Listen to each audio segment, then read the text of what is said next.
अपने साथियों के साथ आगे की तरफ बढ़ रहा होता है। रास्ते में एक ब्रिज आता है जहाँ पर पुलिस उनका रास्ता रोक लेती है और इसके बाद चिंपैंजीज और पुलिस के बीच में एक बहुत बड़ी फाइट होती है। हालांकि सीजर का मकसद इंसानों को चोट पहुंचाना नहीं था, बल्कि अपने चिंपैंजी भाइयों को आजाद करके उन्हें रेडवुड जंगल तक पहुंचाना था। उनके ऊपर हेलीकॉप्टर से हमला किया जाता है और जब सीजर को नुकसान पहुंचने वाला होता है तो तभी वहाँ पर एक गोरिल्ला हेलीकॉप्टर के ऊपर कूद जाता है और हेलीकॉप्टर को क्रैश कर देता है, जिससे उसकी जान चली जाती है। और तभी वहाँ पर कोबा नामी चिंपैंजी आता है। कोबा वही चिंपैंजी है जिसकी बॉडी पर लैब में एक्सपेरिमेंट किया गया था, जो उस आदमी को मार देता है जो हेलीकॉप्टर से उन पर गोलियां चला रहा था। यहाँ जब एक गोरिल्ला पुलिस वाले को चीरने वाला था तब सीजर उसे रोक लेता है, क्योंकि सीजर पुलिस वालों को रोकना चाहता था, उन्हें मारना नहीं। अब ये सब के सब ब्रिज को क्रॉस कर रेडवुड पार्क पहुंच जाते हैं, जहाँ पर विल भी कुछ देर में पहुंच जाता है। वो सीजर को आवाजें देने लगता है। इस दौरान एक दूसरा चिंपैंजी विल पर हमला करने वाला होता है कि तभी सीजर उसे रोकता है। Will Please subscribe me for more videos.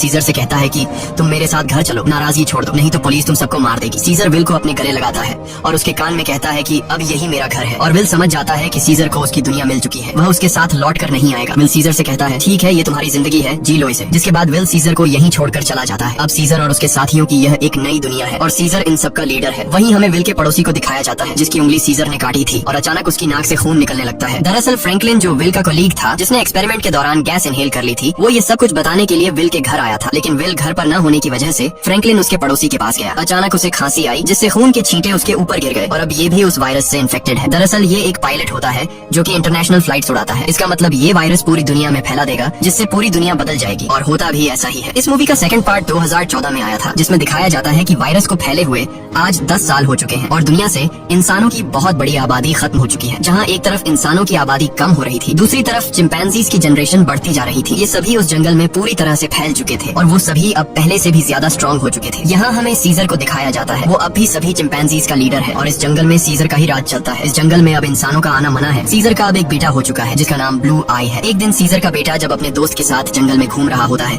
तभी उनके सामने एक इंसान आ जाता है जो जंगल में अपनी टीम के साथ हाइड्रो इलेक्ट्रिक डैम देख रहा होता है, ताकि पूरे शहर को इलेक्ट्रिसिटी दोबारा से दी जा सके, और ये डैम चिंपैंजीज के इलाके में है। अब वो आदमी जब सीजर के बेटे ब्लू आई और उसके दोस्त को देखता है तो वो बहुत ज्यादा डर जाता है और अपनी गन निकाल लेता है। सीजर का बेटा भी घुर्राने लगता है। वो आदमी डर कर गोली चला देता है, जिससे सीजर के बेटे का दोस्त घायल हो जाता है। गोली की आवाज सुनकर सभी चिंपैंजीज यहाँ पर आ जाते हैं। साथ ही जिस आदमी ने गोली चलाई होती है उसके साथी भी आ जाते हैं जो यहाँ पर डैम ढूंढ रहे होते हैं। चिंपैंजीज उन्हें मारना चाहते हैं। वो सब उन लोगों पर बहुत ज्यादा गुस्सा होते हैं। तभी इंसानों के ग्रुप का लीडर आगे आता है जिसका नाम मैल्कम है। वो सीजर से बात करता है। वो उसे बताता है कि हम यहाँ पर किसी को नुकसान पहुँचाने के लिए नहीं आए, हम तो बस यहाँ सिर्फ शहर की बिजली ठीक करने के लिए डैम ढूंढ रहे हैं। सीजर उसे कहता है चलो ठीक है, इस बार तुम आ गए, लेकिन दोबारा यहाँ पर मत आना, तुम सब यहाँ से चले जाओ। अब वो सब के सब यहाँ से चले जाते हैं और इन्हीं चिंपैंजीज में जो कोबा होता है, जिसके ऊपर कभी इंसानों ने एक्सपेरिमेंट्स किए थे, जो इंसानों से बहुत ज्यादा नफरत करता है, वो सभी चिंपैंजीज से कहता है कि इंसान दोबारा से हमारे इलाके में आ गए हैं, वो हमें फिर से नुकसान पहुंचाएंगे, इसलिए इंसानों को हमें अपनी ताकत दिखानी होगी। और सीजर भी अब उसकी बातों में आ जाता है और ये सब तय करते हैं कि ये इंसानों की बस्ती में जाएंगे।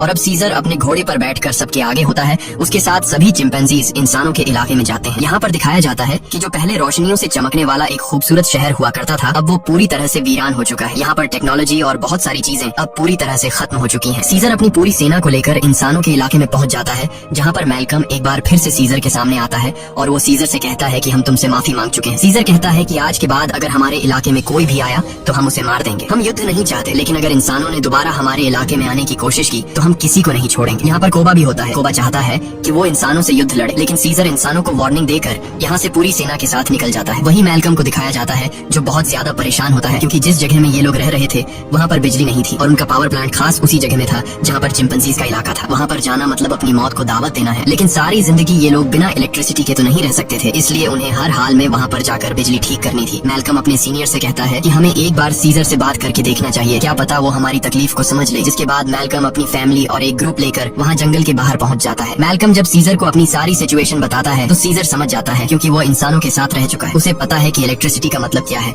और इंसानों के लिए वो कितनी जरूरी है। सीजर कहता है ठीक है, तुम लोग अंदर आ सकते हो, मगर एक शर्त पर, तुम्हें सारे हथियार हमारे हवाले करने होंगे। मैल्कम मान जाता है और अब अपनी टीम के साथ वो उस जगह पहुंच जाता है जहां पर पावर प्लांट है और इसके बाद ये लोग वहां पर काम करना शुरू कर देते हैं। मैल्कम की वाइफ और उसका बेटा चिंपैंजीज के बच्चों से बहुत जल्दी घुल मिल जाते हैं और जब ये लोग पावर प्लांट पर काम कर रहे होते हैं तभी एक चिंपैंजी को वहां पर छुपी हुई एक गन मिलती है और वो गन सीधा वो लेकर जाता है सीजर के पास। और जब सीजर को पता चलता है कि इंसान अपने साथ छुपाकर यहाँ पर गन लाए हैं तो उसका गुस्सा एक बार फिर से भड़क जाता है और वो मैल्कम और उसके साथियों से कहता है तुम जंगल छोड़कर चले जाओ। लेकिन तभी सीजर को पता चलता है कि उसकी पत्नी जो बहुत लंबे समय से बीमार थी।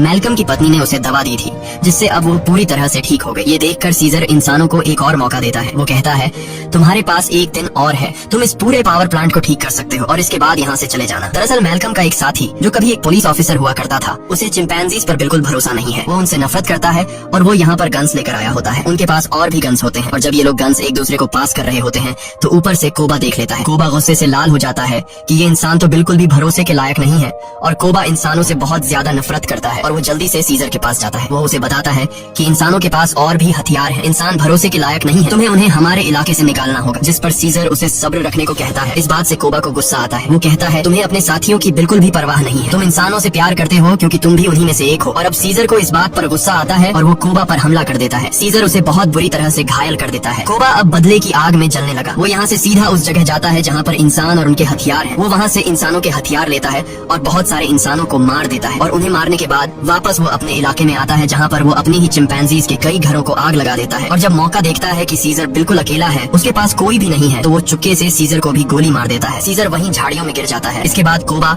अब सभी चिंपैंजीज के पास जाता है और कहता है, इंसानों ने हमारे घर जला दिए और हमारे लीडर सीजर को भी मार दिया। वो हम पर हमला कर रहे हैं, हमें उन्हें सबक सिखाना होगा। कोबा इंसानों के खिलाफ युद्ध का ऐलान कर देता है। साथ ही वो यह भी ऐलान करता है कि अब मैं तुम सब का लीडर हूँ। इसे सब लीडर मान लेते हैं और इंसानों से युद्ध लड़ने के लिए तैयार हो जाते हैं। दूसरी तरफ इंसानों को दिखाया जाता है जहाँ उनके घरों में अब लाइट आ चुकी होती है क्योंकि पावर प्लांट ठीक हो चुका है। वो सब एक साथ मिलकर एंजॉय कर रहे होते हैं। वहीं कोबा अपनी पूरी सेना के साथ उस जगह पहुंच जाता है जहाँ पर इंसानों के हथियार हैं। सबसे पहले ये चिंपैंजीज इंसानों के हथियार को लूटते हैं और इसके बाद उन्हीं हथियारों से इंसानों के ऊपर हमला कर देते हैं। कई इंसानों को मार दिया जाता है। यहाँ पर वो छोटा चिंपैंजी भी होता है जिसे जंगल में एक इंसान ने गोली मारी थी और अब कोबा उसे हथियार देता है और कहता है, तुम्हें इंसानों को मारना होगा। पर वो मना कर देता है क्योंकि सीजर ने उसे सिखाया था कि कभी भी किसी भी इंसान पर बिना वजह हमला मत करना। और जब वो बच्चा कोबा का ऑर्डर नहीं मानता तो कोबा उसे मार देता है। साथ ही जो चिंपैंजीज उसका हुक्म नहीं मानते वो उन्हें कैद कर लेता है। वही जंगल में मैल्कम और उसकी वाइफ शहर की तरफ आ रहे होते हैं। तभी वहाँ पर उन्हें सीजर दिखता है जो बहुत बुरी तरह से घायल होता है। वो सीजर को अपनी गाड़ी में बैठाकर अपने घर ले आते हैं। वो उसका ट्रीटमेंट करते हैं और सीजर का अच्छी तरह से ख्याल रखते हैं जिससे सीजर की जान में दोबारा जान आ जाती है। सीजर के होश में आने के बाद वो उन्हें बताता है कि मेरे पर हमला मेरे साथी ने किया है जिसका नाम है कोबा। मैल्कम को भी यहाँ पर पूरी बात समझ में आ जाती है। सीजर पूरी तरह से ठीक नहीं था, इसीलिए उसे पूरी तरह से रिकवर करने के लिए